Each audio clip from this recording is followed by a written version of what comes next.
Welcome back from your break. And now it is time for our first Fireside Chat of YHS 2022.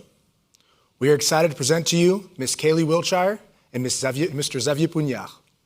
Ms. Wiltshire is the global is the Global Learning and Development Manager for Dorchester Collection. When hard work and positive energy is given, it is often reciprocated. So it comes to no surprise that Ms. Wiltshire's favorite aspect of the hospitality industry is the warmth and generosity of others. Joining Ms. Wiltshire today, we have our very own EHL alumni, Mr. Xavier Pougnard. Xavier has worked for many different hospitality hotel brands with a focus on luxury hospitality across 3 different continents. His years of expertise in customer service have led him to become the store leader for Apple's flagship store in Singapore. Today, they will be discussing the different career paths a hospitality education can take you. So please join me in giving me a warm YHS welcome for our Fireside Chat speakers. Before I continue, do not forget to submit questions for the Q&A session. So please join me in giving a warm YHS welcome to our first Fireside Chat speakers, Ms. Kayleigh Wiltshire and Mr. Xavier Pougnard. How are you all doing today? Good, really good. Thank you. Very good, thank you. Where are you joining us from today? So I'm here in London. This isn't actually my living room or where I work. This is a lovely shot from the bungalow in the Hotel Bel Air. But I thought it was a nice shot of a fireside, so I thought I'd put that up. It's nice. Great. And I'm calling from Singapore, right here. The weather, unfortunately, outside today is very stormy. We just I've gone through a thunderstorm, so I've just kept a very bland background for now. No worries. Well, it's a pleasure having you here today with us. Without further ado, the floor is yours. Thank you so much. We're delighted to be here and to talk about a subject that, is really interesting and topical, especially with the young workforce thinking about reflecting on what's happened recently over the past few years and thinking about where their hospitality degree will take them. I'll share a little bit about my background. I had a non-traditional start to my career in hospitality. So I studied nutrition at Sheffield Hallam University in the UK. And I really loved it. I particularly loved the psychology behind eating and food. And so I kind of did my my dissertation on that. And from the work that I did there, I was able to specialize in eating disorders. So I worked for a company that now sadly no longer exists because funding in the UK for eating disorders is really bad. But I worked with them in their residential unit, looking after females and males as they were rehabilitated into understanding what food is and living life with their eating disorder. So that's kind of, a very strange look into hospitality because I was with them 24/7, much like, working in a hotel. And I really loved that connection you could get with people. Part of my role was educating them into food and their food choices and how it benefits the body. And I really loved that knowledge transfer and the opportunity to help people see things in a different way and maybe change mindsets on different things. So that's where my love for learning and development really kind of blossomed. From that, I was able to work with care homes and schools in my next role. And then I worked for a big kind of sports nutrition brand in the UK, and I had a regional role looking after some stores, so training their teams in sports nutrition. And then I came into hotels, and I was really I started as a learning and development officer for Coworth Park, who had opened in 2010, and I joined them in 2012. So kind of ground level, entry level, the induction training, the core trainings as we call them, and then through my time with the collection, was able to move up into leadership roles and management roles to the position that I am in today, which is looking after all of the hotels and looking at the strategy and the development opportunities for everybody from team member to executive. So, I've had a non-traditional start, and then once I'm in within the collection, I've been able to grow quite organically and kind of like moving my way up, all still within the same field, all still within people and culture and learning and development. So I've had a little bit of a mix, but very different to the opposite for you, Xavier. Do you want to talk a little bit about that? Sure, absolutely. Thank you very much, Kayleigh. A very interesting background nonetheless for you, and really exciting to see how you joined the industry. For me, it was a little bit the other way around. I stumbled in the hotel industry on my last year, right before my A-levels back home in France during my baccalaureate, fell in love with it, joined Lausanne Hotel School, and then went through 4 years of studies. And right out of hotel school, I was hired by Four Seasons, moved to the US, and I went through the traditional way in the F&B division of progressing the ranks, going from Chicago to Vancouver, Atlanta, Philadelphia, leaving the company a first time to join the Ritz-Carlton in Washington, D.C., and then Four Seasons called me back over to move to Egypt, where I worked at the two beautiful properties there, in Cairo, Alexandria, in my last role being a director of the beverage and doing an opening of a very, very big project there. Decided to leave the company to join another company in Mauritius called One and Only, ultra luxury resorts, boutique. A great opportunity to really hone my skills in customer service. And then after 3 years here and 3 kids, I decided to move back to a city, and the Peninsula Hong Kong became all home for a couple of years as a resident manager. And I really was on track. I found myself progressing the rank and becoming a general manager. And then I've just finished reading the biography of Steve Jobs, and I knew that he had, when he decided to create Apple Retail, he had benchmarked the Ritz-Carlton at that time, and it really was inspired by what was down there.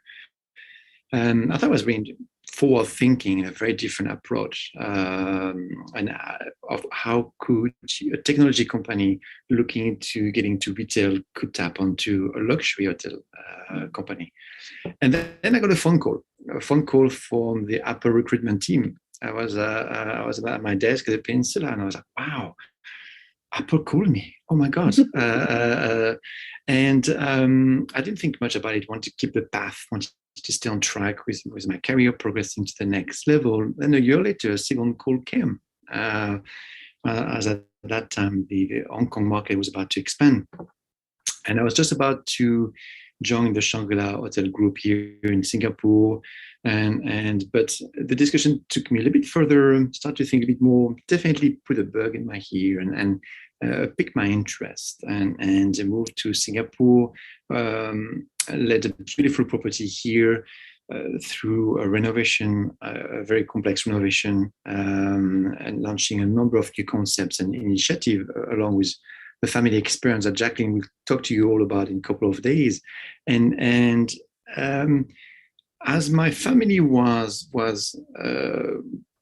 my kids were growing up, I was starting to think a bit more of hey, what else could I do? Could be something done a bit differently? And then that's where the third time Apple approached me here in Singapore.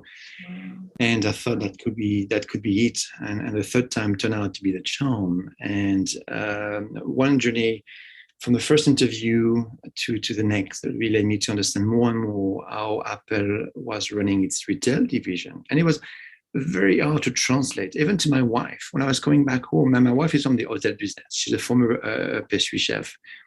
And it was very hard to translate how exciting and really how interesting it was. I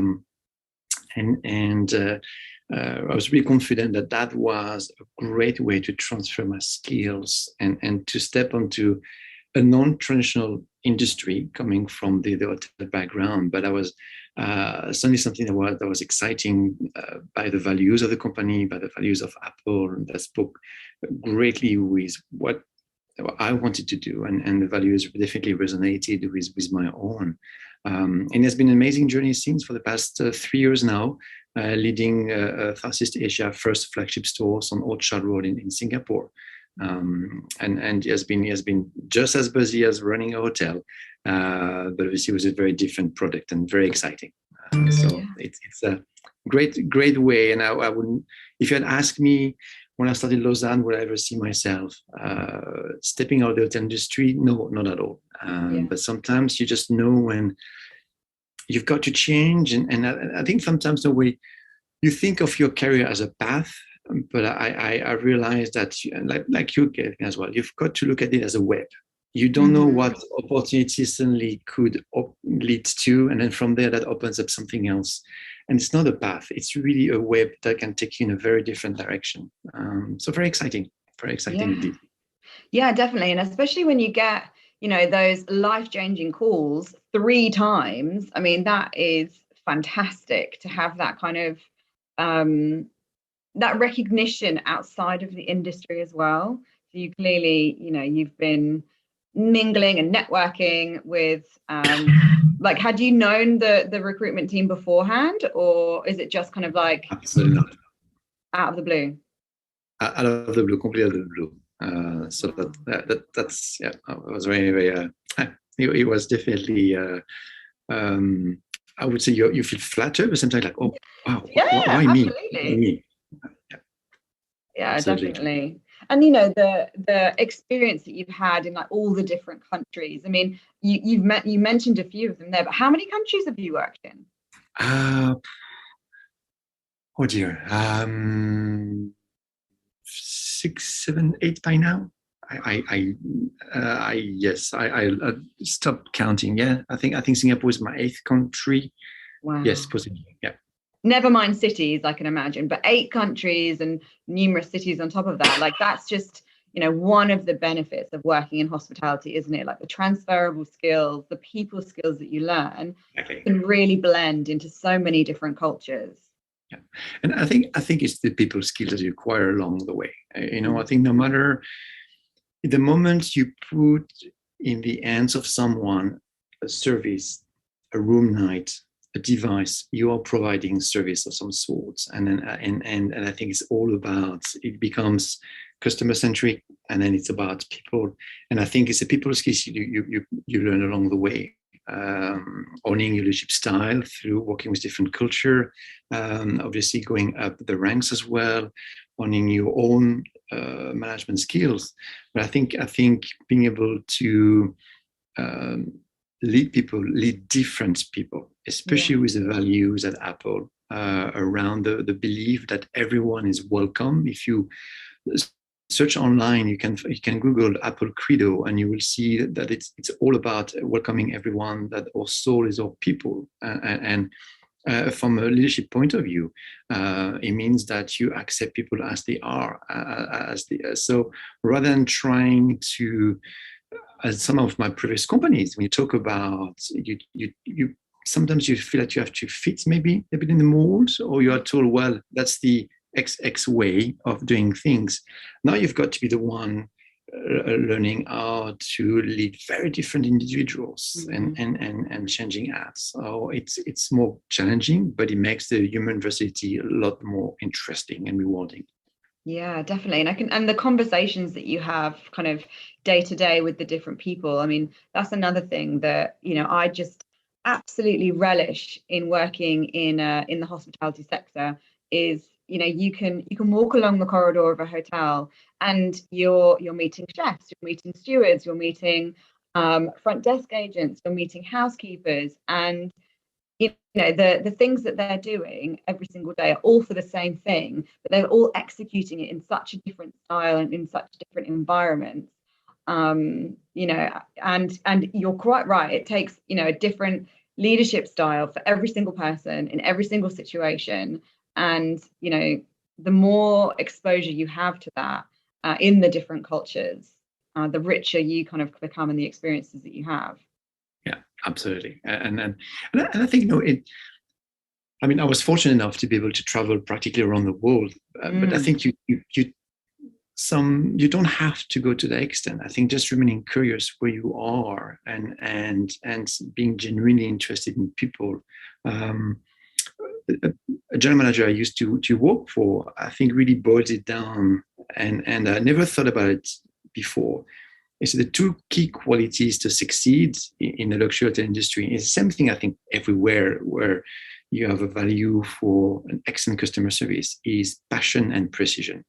It's all about passion. Be passionate about people, and as a leader, is passionate about your team.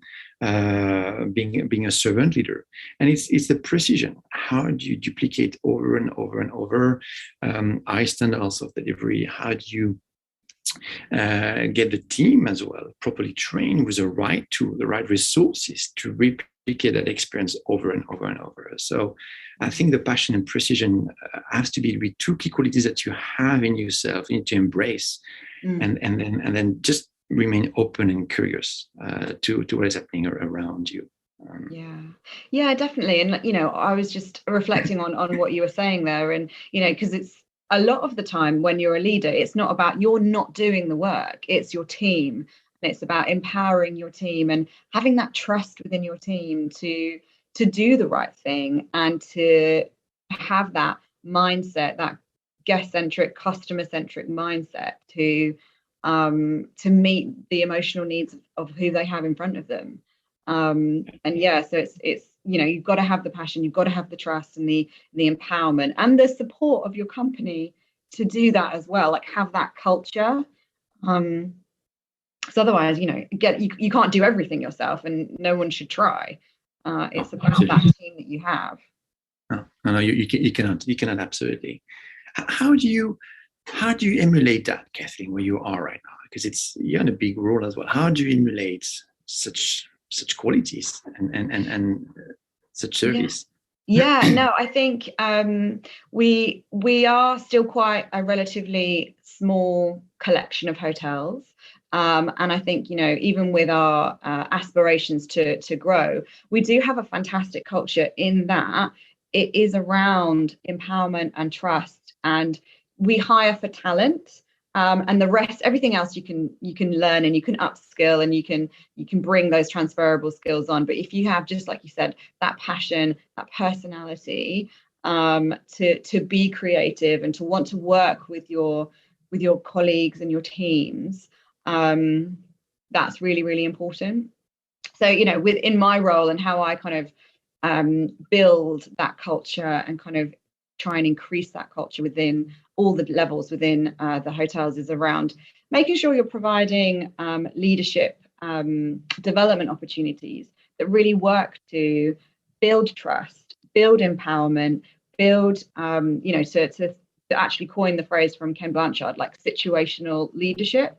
That will really help continue that culture and continue that philosophy. We have a We Care philosophy within Dorchester Collection that champions a little bit what you were saying about Apple's credo about like in personality, your passion, your individuality. We really want you to create an environment where people really belong, and only when people feel connected to what they're doing and their purpose will they succeed, beyond what they thought they could before. And having that support from your leader and your colleagues is really important. Yeah, absolutely. I completely agree with you, Kayleigh, definitely. I remember when I started at the Four Seasons, there was the golden rule, and that's so true. You treat people the way you want to be treated, and I think it applies to every single level and rank. I think it's just about people and respecting people and remaining curious about people and genuinely wanting to help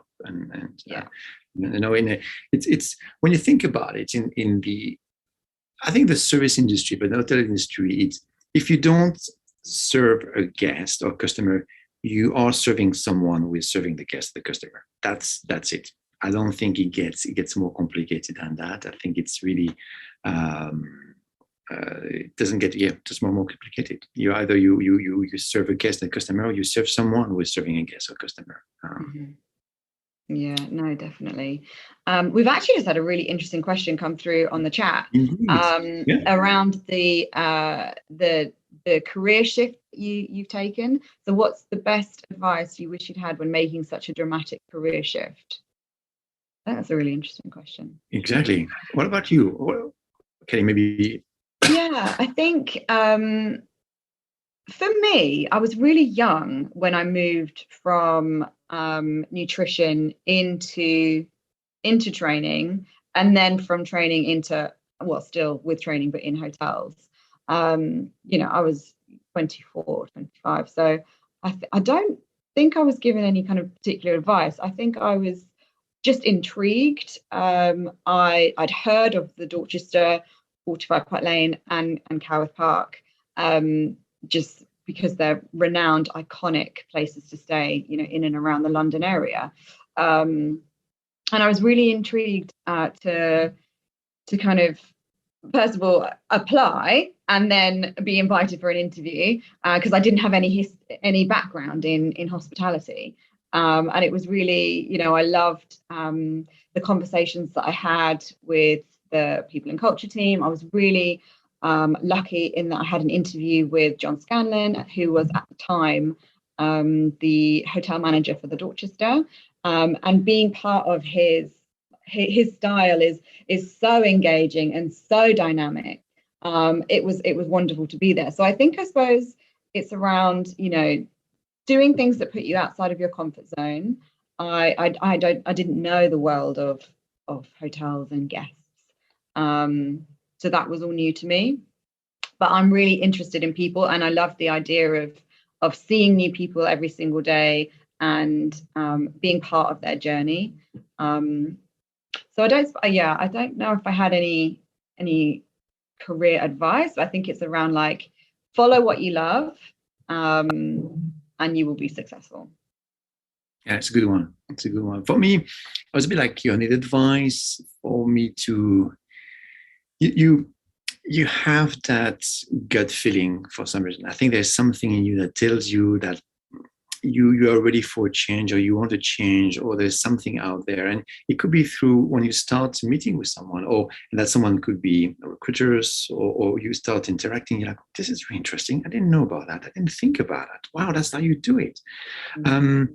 And for me, the advice was that if you don't try, you won't know. And there will be an opportunity that will not present itself. And it was a little bit how I guess maybe what took me from different countries, even though I moved to Egypt with 4 seasons. So the company, some people, there's a structure, there's a support behind. But I think at one point you've got to take a leap of faith and know that, yes, it could not work, but what if it does? What if it does, and it's going to be really something exciting and great? And that's exactly as you say, Kayleigh. I think you've got to go beyond your comfort zone. That's really how you grow. And there's the question just before that was about how do you learn the skill set needed to adapt to a new culture, language, and environment?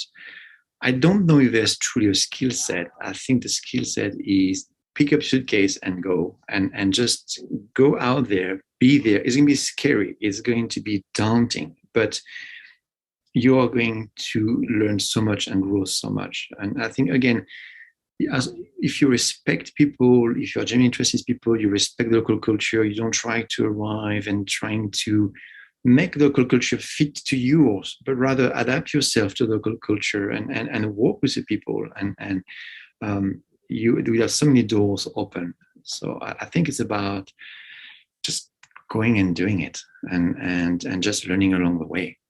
Yeah, definitely.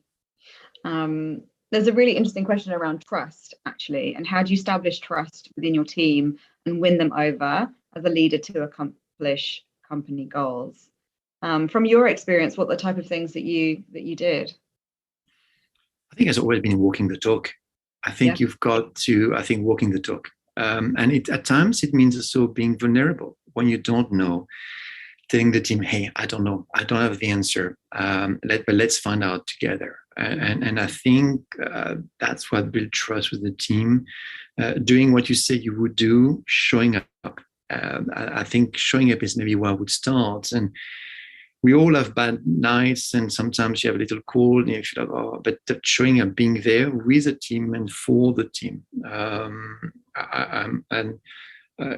In my early years, I used to be part of a rowing team, and a boat can only go when all the rowers are here. Mm-hmm. And yes, at 5 a.m. in the morning on a cold winter day, that's probably the last thing you want. But if you don't show up, the boat cannot go. And that taught me the value of commitment and showing up for the others. And I think show up, be there with the team, do what you say you would do, and walk the talk.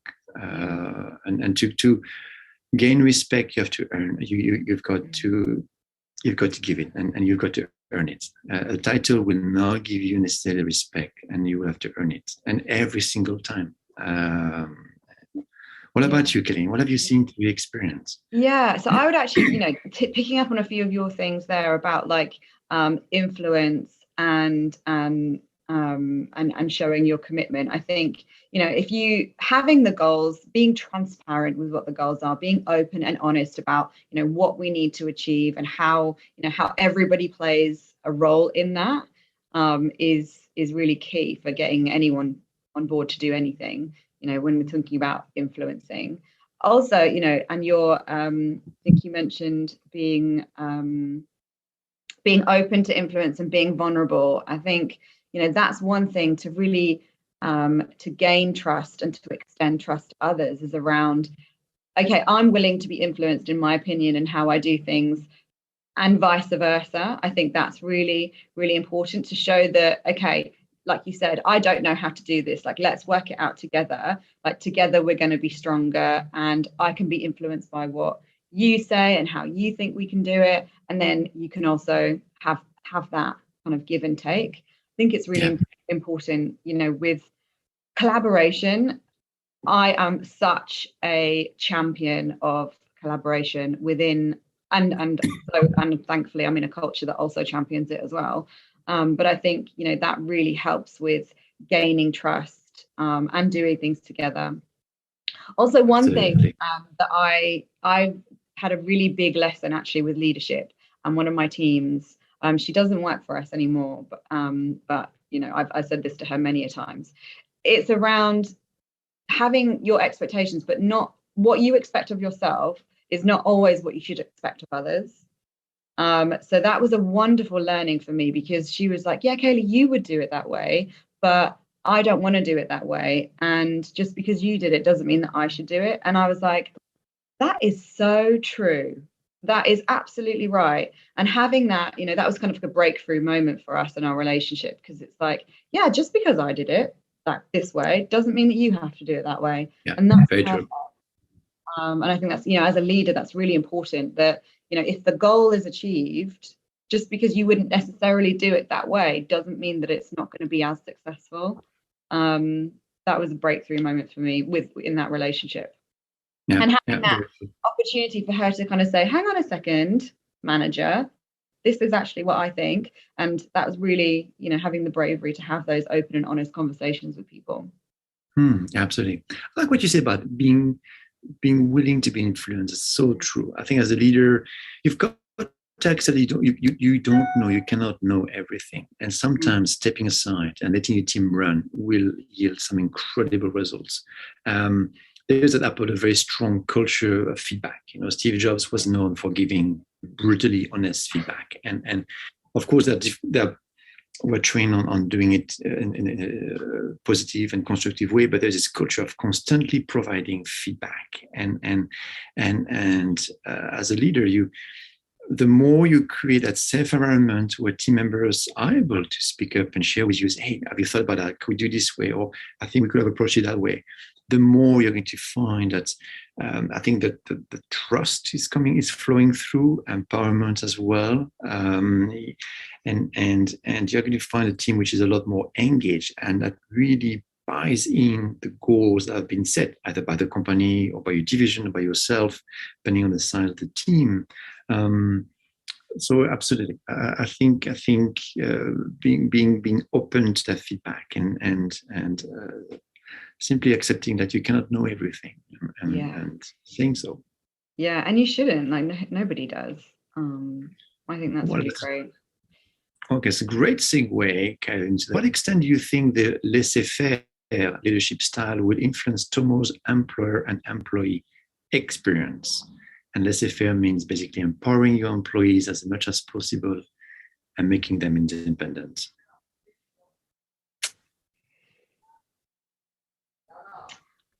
I mean, that's a really interesting question. I think, giving people the purpose and giving people the opportunity to do things their way within boundaries, of course, we all work within companies. And I think we're going to have people that are like mini entrepreneurs all the way through, every stage of your career journey and development journey within collections or globally.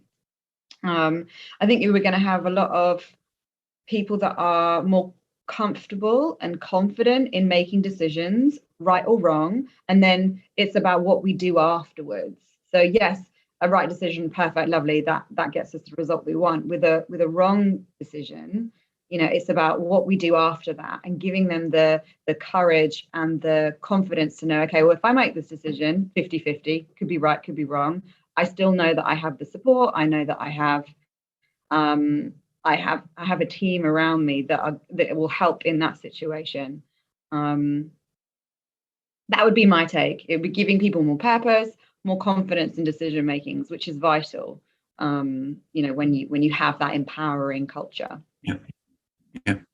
And I think going back as well, my take on that question, when I go back to what you said earlier, I think we hire for attitude and you train for skills. I think if you know that you have hired that person and that because that person has something in him or her that really speaks to you and is aligned with what you want to do, I think why try to put them in a pigeonhole? Why try to force them to be somebody that they're not? Let them stand out rather than getting them to fit in.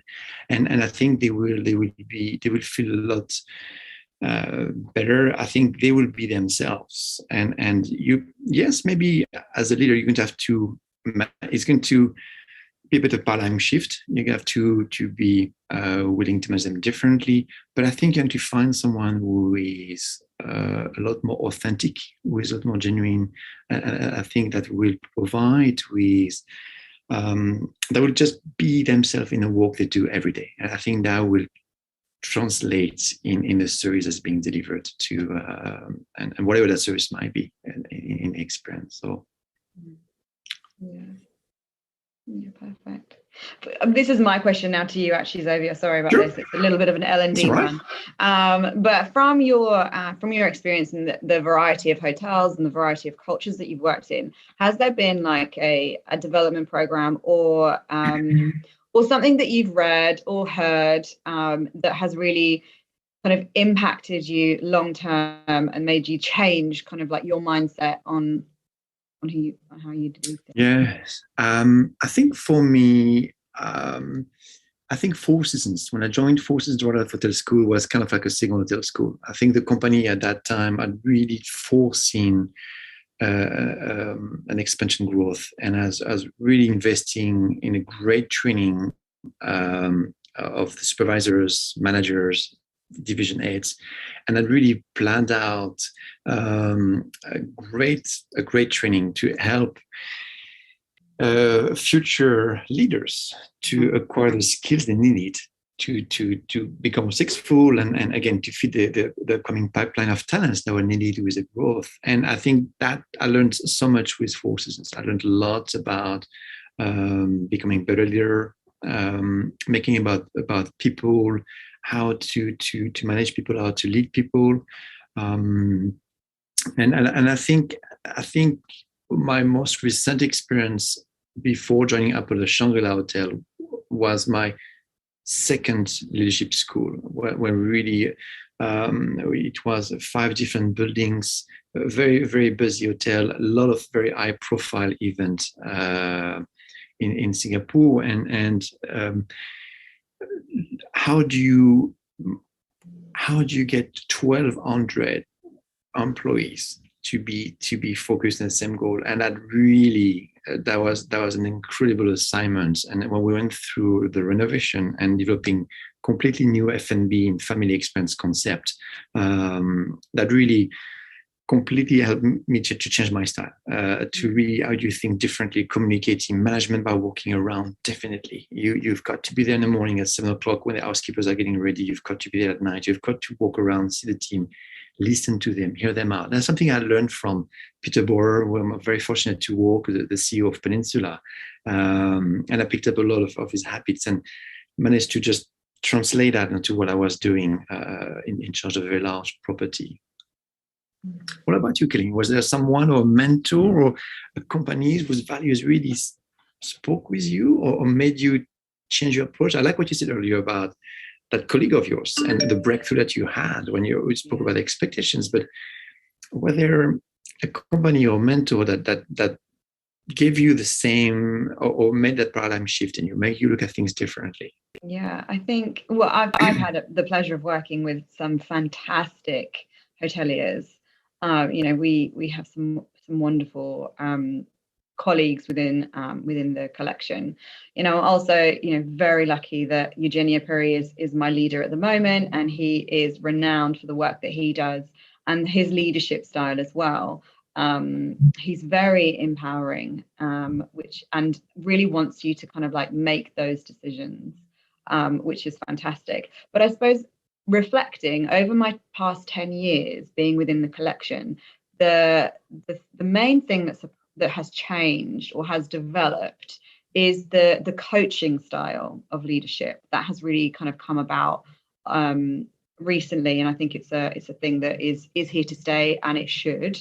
But that's one of the things that has really developed within our collection around, coaching and the conversation that you have in that area. So I suppose, with the different people that I've had the pleasure of working with and their styles, that kind of overarching coaching conversation and that coaching culture that we have has really been able to help me in creating the mindsets that I have. I think that's been the main thing. Yeah, absolutely. Yeah, coaching can be it's really a change when you when you are sometimes in a leadership role. You believe it's about guiding and directing people, but coaching takes a very different approach, and you get a lot more out of people done in that way. Absolutely agree. Yeah, definitely. Well, I think we got a great question here. And I think the challenge of the Young Hotelier Summit this year is about how to attract and retain employees. And do we believe, is there a solution that could be to attract employees from other industry, and how could we convince them? I think, being sharing the joys of working in the hospitality industry is going to be really key for this. I was in a few years ago, we did a innovation workshop, and I was with a chef.